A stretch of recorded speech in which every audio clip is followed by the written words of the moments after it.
Hey, what's going on, movie lovers all over the world? You already know who it is. It's your favorite internet sweaty, your boy, MS21, Mikey Savage 21, whatever the heck you want to call me. And today we are going to be looking at the top 10 movies from both mid-July to December.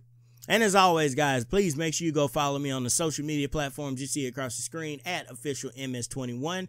Also, make sure you go check out my new single, Ridin, Thru, which is under my old name or my current new name, Mikey Savage. Remember to drop those E's and add the 3's. I'll make sure I have a link to it down below. Make sure you guys go check it out and download it. It's awesome. All right, so as it says on the screen, I'm going to be looking at the top 10 movies of 2017 from mid-July to December 2017. But there's a disclaimer along with this video. Number one, I am only going to include movies that I have ultimately seen. I'm not going to speak on things that I've heard that are really good that I haven't seen. Like, I haven't seen Jumanji, but I've heard Jumanji is so great and it's really funny. I haven't seen it, so obviously I'm not going to include on the list because that wouldn't be fair. I'm going off of what someone else said. Number two, I also have to preface this. I am not going to try to spoil anything, especially if it's most recent. If it's anything from the month of December or November, then I'm going to try to keep it non-spoiler. But anything from July to August, September, October, those months are free game. So if the movies that I list, if you still haven't seen those yet, you might want to click away or just kind of cover your ears up. But again, I'm going to make sure I keep it very brief. And with that being said, guys, the third thing that I have to disclaim with this video is this is based off of my opinion. My opinion alone. Your list is probably going to look completely different than my list. Again, this is my list. This is what I thought about it. And I'm not ranking these in terms of what was the better movie.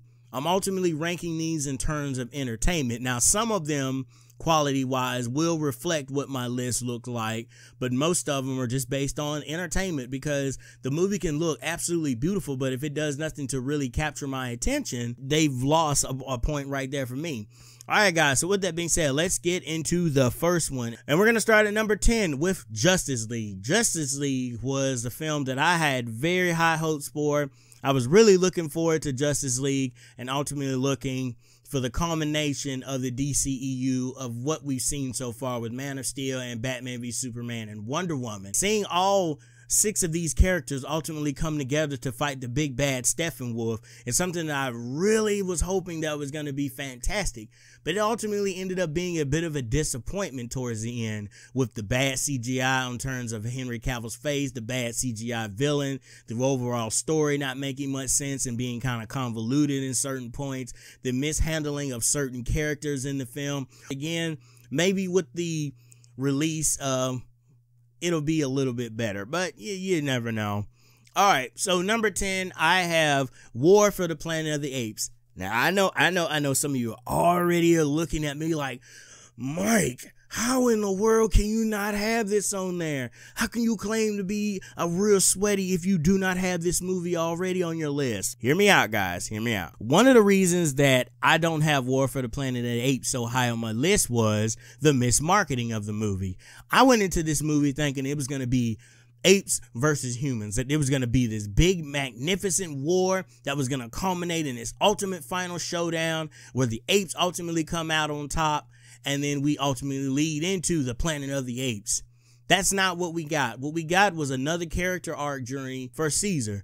And I'm so glad. I'm glad that's what we got because Caesar's one of the best parts. I think Andy Serkis does a fantastic job of bringing Caesar to life and getting all his emotions down and right. And again, seeing the journey of Caesar and how he started out with the original Planet of the Apes prequels that we got, and then how it ultimately culminated into this movie.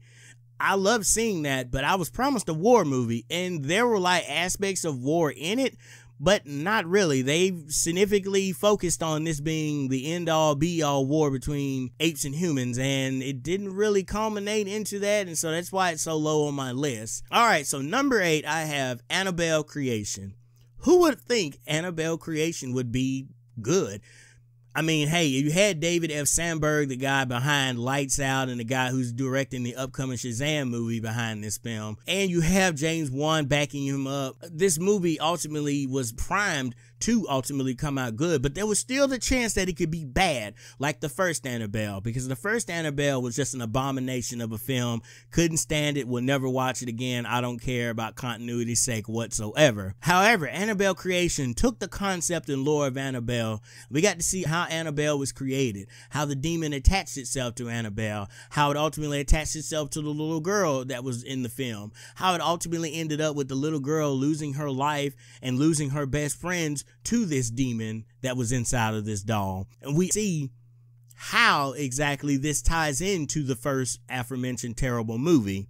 And I love when movies do that. And again, it's so funny that you have movies like Ouija Origin that come before the original Ouija movie and just do such a great job of explaining and getting to the first movie to where it makes the first movie look like a pile of crap. But then you have this prequel movie come out and it just looks absolutely beautiful and amazing. And that's what Annabelle Creation was. David M. Sandberg was able to take these characters and take the lore and mythology set up behind Annabelle and bring it to the forefront to where it had my attention. All right, number 7 here, I have American Made. Yes, the biopic about Barry Seal with Tom Cruise at the lead. What can I say? American Made is just an overall fun biopic of a film. It's just a different biopic in general. It's something that I really didn't expect. I expected this to be a biopic about Barry Seal, but I also felt like this was an actual movie, not an actual biopic.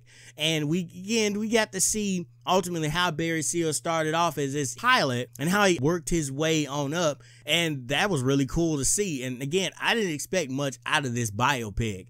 I mean, I love Tom Cruise, but coming off of the back of The Mummy, I was a little hard pressed to think, okay, Tom Cruise, The Mummy wasn't that great, even with you in there. What are you going to do with this American Made movie? And the trailers, were okay. They caught my interest a little bit, but this movie was just overall funny. And seriously, if you guys have not seen this biopic, again, I cannot stress enough how you need to watch this biopic, or at least go and read up on Barry Seal, because his story of where he comes from and how he ultimately becomes the biggest drug cartel leader out there while working for both sides. All right, guys, we're in the home stretch here. We're coming to number 6, and I know number 6 is definitely going to be one fans are screaming at me for, especially if you're a fan of The Dark Knight or if you're a fan of any of Christopher Nolan's work. I have the 2017 film Dunkirk at number 6. Now, the reason I have Dunkirk at number 6, again, it's at that midway point for me. I was entertained by the movie because I found little things to kind of laugh at, like in the beginning where the guy is essentially trying to make it to the shore so he can take a dump, but he ultimately ends up not being able to take a dump. Or at least I don't think he was able to. I've never seen anyone take a shit that quick. I mean, maybe he did, maybe he didn't. But the fact that we got to see him doing that, and then they hook you with the war that's going on. Again, you get to see the struggle of Dunkirk and what ultimately happened in the battle and how it's not really mentioned all that much. And after seeing this movie, I would love to know more about the story of Dunkirk. Again, Harry Styles, to me, I know a lot of people crapped on Harry Styles' character, but I didn't mind Harry Styles in this movie. Again, I didn't think he was like the best thing smoking in this movie, but I did appreciate what Christopher Nolan was able to do with him in this movie. And again, the overall story of how it's about brotherhood and friendship, and it doesn't matter what side of the war that you're on, as long as you're ultimately working together for the common good. That's what matters. Again, seeing Tom Hardy in this movie was fantastic. I love the role that they had him in. Having Cillian Murphy in the role that he was in, I loved seeing Cillian Murphy. And again, all of these movies, most of the ones that I have mentioned, I have movie reviews up for. So if you want to get my full thoughts on Dunkirk and what I thought about it, check it out. All right. So getting to the top 5 list, we're going to go ahead and finish this on off because this video is running a little bit long. You guys probably have short attention spans and are probably tired of hearing me yammer on about movies. All right, so number 5, we have Blade Runner 2049. The big box office fail that nobody in a million years would have seen coming. This movie bombed bad. And when I say it bombed bad, I mean, I expected high things out of this movie. Loved the movie. Absolutely loved the movie. And to me, how it was still a box office bomb is so confusing to me. I mean, you have the all-star cast of Ryan Gosling, Harrison Ford, Sylvia Hooks, Robin Wright, Mackenzie Davis, and ultimately Jared Leto in these lead roles, yet you weren't able to capitalize. And I get why, because again, the original Blade Runner itself wasn't that big of a draw for a lot of people. But again, what ultimately hurt this movie was no marketing. Absolutely no marketing for this movie. I mean, no one knew what this movie was about other than it's a Blade Runner sequel. That's all we basically knew. So I think if they would have did a better job in the marketing department of getting this film out, it would have done a lot better. All right, number 4, Thor Ragnarok. Thor Ragnarok, my lord, my lord, my lord. What can I say about Thor Ragnarok? Thor Ragnarok was everything that Thor needed to be, especially coming off the crap that was Thor 2. Thor Ragnarok perfectly encapsulated what a comic book adaptation should look like. Not only did I enjoy the storyline of Chris Hemsworth's Thor and the journey that he ultimately goes into, and again, I know it just came out not too long ago in theaters. People are still trying to see it. People still have not seen it, so I'm not going to spoil what it leads to. But seeing Thor Ragnarok, again, the stories that are being told here, whether you're talking about Hulk's storyline, or you're talking about Valkyrie's storyline, or you're talking about the Grandmaster storyline, ultimately talking about Hela and how she's connected to Asgard, that connection that she has. You get to learn about Odin and what he represents and what he used to be like before he had his sons. You get to see all of this and more in Thor Ragnarok. Plus, Korg and Meek have to be some of the funniest characters in the Marvel franchise that I have seen so far. And I can't wait to see more of them, hopefully, in the MCU to come. But Thor Ragnarok, to me, has to be the best MCU film. I'm sorry. Thor Ragnarok, if I could, I would just gush about this movie even more. And especially since I didn't get a chance to get a review up for it on the channel. So if you guys want me to do a review for it, let me know down in the comment section. All right, number 3, we have The Big Sick. What can I say about The Big Sick? I mean, it's getting all the Oscar buzz attention right now. It's getting love at the Golden Globes right now. It's getting love from the DGA. I am just loving The Big Sick right now. Again, Kumail Nanjiani, what he was able to do, what the character, and again, how this is basically based on a real story.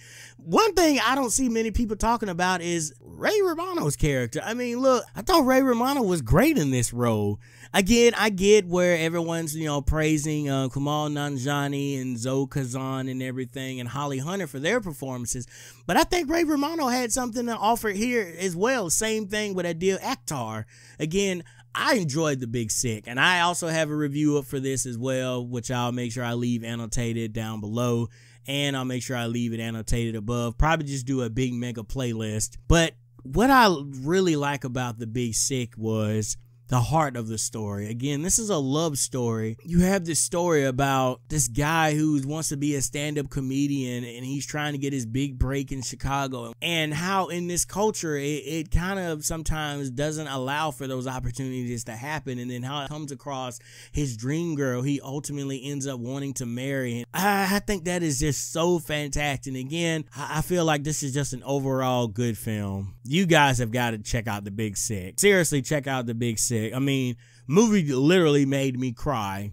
The movie made me cry. It was that good. Okay. Getting down to the top 2. All right. Number 2 on my list is It. Oh my goodness gracious. And speaking of It, I just actually picked up the Blu-ray DVD. And believe me, I am gushing about the movie even more, especially now that I've seen and read about these extended scenes. Oh my goodness gracious. It is just a combination of perfection. This is just like the movie Get Out. No one expected it to be this good. Everyone expected it to be kind of mediocre here, maybe okay at best, like the TV miniseries that we got. It was okay at best. But again, for a film being rated R, having kids as your main leads, and then ultimately having this demonic clown stalk them throughout this movie, you would think it would just basically be just like a one and done movie and wouldn't be much to it. No, this takes that concept and turns it on its head. This is a coming of age horror story, and like I gushed about it in my review, which again I'll make sure I leave up top, it was just fantastic of a movie, and it just crushed on so many levels. And I am so glad that I got to witness it, and I watched it twice, and I wish I would have gotten to see it at least 4 or 5 more times in theaters. But hey, at least I have the Blu-ray now, and I'm probably going to be binge watching it. If you have not seen it, and if you have not listened to me up to this point for my top list, please, on everything, please go and watch it. I promise you, if you love coming of age stories, if you love horror movies, you love to be scared, and you love an overall good story that actually leads somewhere and that has serious stakes behind it, then this is the movie that you need to check out. But speaking of serious stakes and things that ultimately culminate at the end, we come to number 1, Star Wars: The Last Jedi. Hey, what can I say about Star Wars? You guys should have known this was coming. To me, Star Wars may have not been the best movie of the year, but it was definitely the most entertaining movie of the year. Going in with so many questions and coming out with so many answers, but even more questions as to what's going to happen, is something that all the other movies didn't leave me with. It left me with a few questions, but most of my questions can be answered with the book. Star Wars: The Last Jedi has no book. So I just had to wait another 2 years for episode 9 to come out before I can have my questions ultimately answered. And again, with Carrie Fisher's untimely passing, the way that they handled her in this movie was just absolutely phenomenal. Again, with the storyline of Rey and how she meets Luke and you find out her connection to Luke. And again, the questions that everyone's been asking about Kylo Ren, how he ultimately went to the dark side, what caused that? Is he going to ultimately come face to face with his mother? We get all of those questions and more answered in this film. Now, I know this film is not very popular and a lot of people are poo-pooing on it right now. But again, get past the social warrior justice bull crap that everybody's trying to spit. Get past that whole, oh, they just want female leads. Get past all of that BS. Watch this movie. If you consider yourself a Star Wars film, watch this movie. Now, if you watch the movie and you generally don't like it, that's okay. But don't be like some of these quote-unquote Star Wars fans who don't even really see the movie and just kind of read about it and are just mad about what they read about. Or just go off of what everybody else is saying and not going out and watching it for themselves. Don't be that fan. Be the one Star Wars fan that actually goes and sees this movie and get your own opinion. Formulate your own opinion. Just like this whole list, it's opinion based. Nobody influenced my list. Nobody influenced what I thought about these movies, whether they're going in or coming out, except for the people who ultimately made the trailers. But all right, guys, that has been my top 10 list from mid-July to December 2017. Again, guys, sorry this video ran a little bit long. I'm going to try to chop this down as much as I can. Make sure you guys, again, go check out all the links I annotated above. Most of these movies, I have reviewed them on my channel, but if I have not, let me know down in the comment section below on the ones that I have not reviewed, and hey, I'll go and review them, especially if you guys want me to. And before I ramble on anymore, I just want to say thank you, and I'm looking forward to what 2018 has to ultimately offer us as movie fans.